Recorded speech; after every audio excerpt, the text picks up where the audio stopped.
Okay. Okay గురుగారు. కానీ ఏంటంటే మొన్న మనకు వరదలు ఒకసారి చూసుకున్నట్లయితే చాలా ఎక్కువగా వచ్చేసాయి. అసలు హ్మ్. విజయవాడ మొత్తం అతలాకుతలం అయిపోయింది. సో, చాలా మంది చనిపోయారు. చాలా ఇది అవును. అయిపోయింది.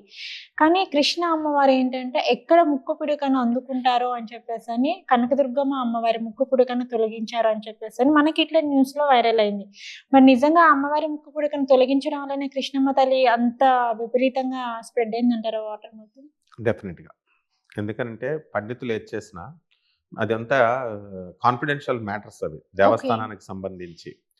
ఈ యొక్క ముక్కు పుడకను తొలగించడము, ఇవన్నీ కూడా బయటికి అంటే రాకూడదనమాట. అమ్మవారి యొక్క ముక్కు పుడకను తొలగించడం అనేది కరెక్టే అంటారా గురువుగారు? అంటే కరెక్టే అంటే ఇప్పుడు మనం అమ్మవారికి మనం పూజలు చేస్తూ ఉంటాం. అవును. కళలు పెడుతూ ఉంటాము. హ్మ్. నేను అష్టాదశ శక్తి పీఠాలకు వెళ్తాం మా గురువులతో పాటు. హ్మ్. కళలు పెడతాము. కంచి కామాక్షి, మధుర మీనాక్షి, కామాఖ్యాదేవి, గయా ఇవన్నీ మా చిన్నప్పటి నుంచి మేము చేస్తూనే ఉంటాం. హ్మ్. ప్రాసెస్ ఉంటుంది. ఆ ప్రాసెస్ ప్రకారం చేస్తాం. బయటకొచ్చేసరికి కాన్ఫిడెన్షియల్ మ్యాటర్స్ ఉంటాయి. అవి హ్మ్. చెప్పరనమాట పండితులు. మా గురువులు చెప్పొద్దంటే అది మనం చెప్పం. అవును. అలాగే ఇది అది ఎలా ఉంటుందంటే దేవస్థానం ఆగమ శాస్త్ర రూల్స్ ప్రకారం వాళ్ళు చేస్తారు. కాబట్టి శంకర శాండిల్య ఉన్నాడు మా మిత్రుడు. ఉమాకాంత్ శర్మ ఉన్నాడు. మా గురువుగారు దత్తాత్రేయ శర్మ గారు వాళ్ళంతా కాలం చేశారు. మరి ఎగ్జిక్యూటివ్ ఆఫీసర్స్ ఉన్నారు. ధర్మ మండలి ఉంటుంది. వాళ్ళ డెసిషన్స్ ప్రకారం వాళ్ళు చేస్తారు. కాబట్టి అలాగే అంతకుముందు మరి ఒకసారి అమ్మవారి గుడిలోనే దొంగతనం చేసినప్పుడు నన్నడిగారు. అమ్మవారు పొడి చేయొచ్చు కదా! త్రిశూలం పెట్టి అమ్మవారి కిరీటం తీసుకెళ్ళిపోయినప్పుడు అని. అమ్మవారు అలా చేయదు.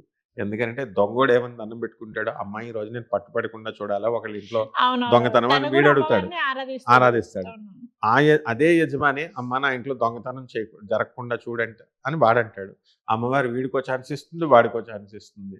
అలా అప్పుడు మేము స్టూడెంట్స్‌గా ఉన్నప్పుడు కిరీటం దొంగిలించారన్నారు. అవునవును. తీసుకొచ్చి మళ్ళీ పెట్టారు. ఇవన్నీ జరుగుతా ఉంటాయి.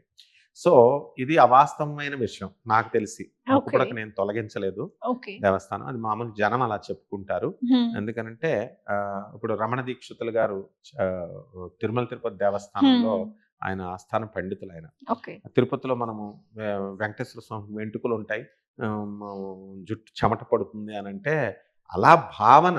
హ్మ్. అంతే తప్ప నిజంగా ఉండదు అని వెరీ ఫ్రాంక్‌గా చెప్పినటువంటి మొనగాడాయన. ఓకే. కాబట్టి ఇలాంటివన్నీ కాన్ఫిడెన్షియల్ మ్యాటర్స్. ఎందుకంటే సెన్సిటివ్ ఇది భక్తుల యొక్క మనోభావాలు దెబ్బతింటాయి కాబట్టి కొంచెం ఇది అవాస్తవమైన విషయం. మొక్కుపుడకేం తొలగించలేదు. హ్మ్. ఒకవేళ కాన్ఫిడెన్షియల్‌గా నాకు తెలియకుండా ఏమన్నా వాళ్ళు చేస్తే అది నాకు తెలీదనమాట. So, okay. దానికి అలా రాదు రక్షణ. తీసేసి దాచేసినా కృష్ణమ్మ తల్లొచ్చి తీసుకెళ్ళిపోద్ది. అందులో డౌట్ లేదు. ఎక్కడ అమ్మో! దాచేసినా పట్టుకుపోద్ది.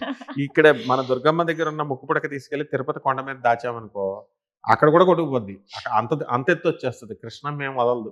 Okay. She is so, Ganga. ఏదేమైనా గాని ఫైనల్‌గా నాది నాకు కావాల్సిందే. అంతే గదా! మరి ఇవ్వాలి గదా! ధర్మం గదా! ఇప్పుడు అంతే. మనం అప్పులు ఎగ్గొడుతున్నాము వేరే వాళ్ళకి. ఈ జన్మలో అబ్బా! భలే ఎగ్గొట్టాం అనుకుంటాం. నెక్స్ట్ జన్మలో తీర్చాలి. వాడే కొడుకు కిందొస్తాడు. మా అంతే గురువుగారు గదా! చాగంటి కోటేశ్వరరావు గారు పుత్తూర్లు ఇన్ని రకాలని చెప్తారు. అలాగే అవునవును. అన్నమాట. అది గూడా కరెక్టే గురువుగారు. కానీ మీరు చెప్పారు ఇందాక సెప్టెంబర్ 18 తారీఖు వచ్చేసి పౌర్ణమి ఉంది. అలాగే చంద్రగ్రహణం ఉంది గానీ చంద్రగ్రహణం ఉంది. బట్ ఆ తరువాత గూడా వరదలు ఎక్కువగా వస్తాయి అని చెప్పేసారు. మరి ఇప్పటికి చూసుకున్నట్లయితే విజయవాడలో పరిస్థితి అంతంత మాత్రంగానే ఉంది. సో, ఇప్పటికి తొలగిస్తున్నారంతే. బోట్‌లు ఇవి అవి తొలగిస్తున్నారు. సో, మళ్ళీ వర్షాలు స్టార్ట్ అవుతాయి అనేసినన్నారు గాబట్టి మరి అప్పుడు పరిస్థితి ఎలా ఉండబోతుంది అంటారు? అంటే ప్రకృతి అనేది మనం పాపకర్మలు తగ్గించాల. హ్మ్. అరే! ఇప్పుడు మనం ఇలా చేయబట్టే గదా! మనకిలా వచ్చింది అని మనుషుల్లో పరివర్తనొస్తుంది. అవును. అది కొంతలో కొంచెం ఉండాలి. కొంతమందిలో పాపభీతి వస్తుంది ఎప్పుడు ఇప్పటికే. లేనిది చ ఈసారి హ్మ్. వచ్చిందంటే మనం ఏదో పాపం అంతే చేసుంటాం కదా! గాబట్టి సో, ఖచ్చితంగా మనం వచ్చింది. ఎప్పుడైతే పాపభీతి పూజలు కుంకాలేసి పూజలు చేయడం గాదు హ్మ్. సమస్యొచ్చినప్పుడు. హ్మ్.